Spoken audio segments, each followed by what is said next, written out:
Менің атым Анар, баламның аты Тілешов Абылай. Біз Жетісу облысы Балпық би ауылынан келдік, Көксу ауданынан. Баланың жасы 11-де. Бала өзі туа біткен, аяғы оң жақ аяғы қисық болып. Баланы 1 жаста мен Новосибирск қаласына барып, сол жерде остеотомия жасап, аяғын түзеткенбіз. 5 айдан кейін спицасын алып, бәрі жақсы болатын. Енді осы 9 жылда аяғы деформация қайтадан басталды. Бүгіліп, бүйтіп қайтадан тау сияқты болып кетті. Енді жаман көрінеді енді бала болғаннан кейін. Содан кейін осы биыл 6 августте кешке жақын велосипедпен теуіп, велосипед соғылғанда аяғын, тура сол аяғын ортасынан торт етіп, закрытый перелом болып сындырып, больницаға жатып шыққан болатын. Областной многопрофильныйда бізде Талдықорғанда операция жасайын деген кезде оған последний момент врач отказался. Анализі сүйек хрустальный дейді ғой. Сүйегі жұмсақ.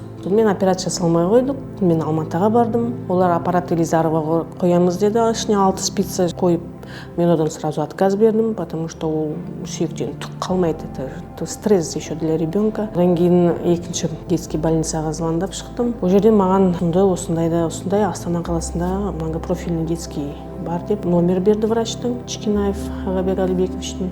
Сразу сол кісіге шықтым, WhatsApp-пен жаңағы диагнозымызды бәрін сурет, снимок бәрін полностью жібердім. Ол кісі сразу маған направление берді, диагноз қойып, ложный сустав деп.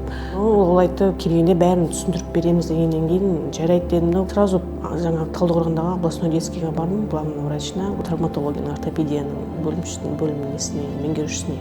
Барғанда ол маған бәрін түсіндіріп, ол спонсорский, жаңағы врачтар жан-жақтан келеді, мастер-класс деді ғой, маған мастер-класс жасайды. Уайымдамаңыз, ол бәрі жақсы болады. Баламен жаңағы стержень бірге сүйекпен өседі, перелом қауіптері ондай болмайды, уже спокойно жүресіңдер, и баланың аяғы түзу өседі деп, жаңағы бәрін түсіндіріп, содан кейін уф дедік, жарайды деді, дайындала бастадық уже операцияға. Бағасын естіген кезде, конечно, у меня был шок. Спонсор оған дейін табыла ма, табылмай ма, кім болады деп, көреміз ба бұл спонсорды, көрмейміз ба, рахметімізді айтып, содан кейін жарайды, шақырса енді табылатын шығар деп, сөйтіп дайындалып, анализдеріміз бәрін обследованиемен келіп жаттық. Енді осы 1 айда енді баланы ауыртпаңдар деді, ауыртпай бит ұстадық. Жетпейді, конечно, жетпейді. 3,5 миллион это көп ақша, ол только операция. Ол жаққа барсаң, мен помню, Новосибирскіде 10 жыл бұрын мен 500 мыңға ғана жасаттым. А там еще проживаниең бар, билетің бар, тамағың бар деген сияқты дополнительный, может, анализдер болады, 5-6 миллионға шығатын шығар. Құдай біледі. Мен еще жалғыз бармаймын, келіп кететін адам бар, оның тұратын несі бар. Енді осы операциядан жақсы нәтиже деп күтемін, бала енді жазылсын. Енді реабилитация болады, оңай емес пока. Все. Қорға үлкен рахмет, еңбегіңізге табыс, көмектеріңізге рахмет көп тағы да. Алла жар болсын.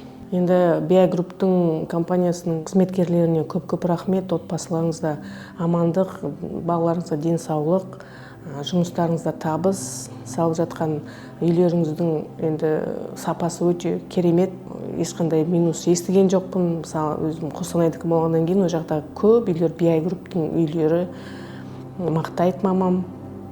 Сол енді қызметкерлеріңізге енді еңбегіңіздің жемісті болсын, ақшаңыз көп болсын, компания өркене берсін, тек жақсылық болсын.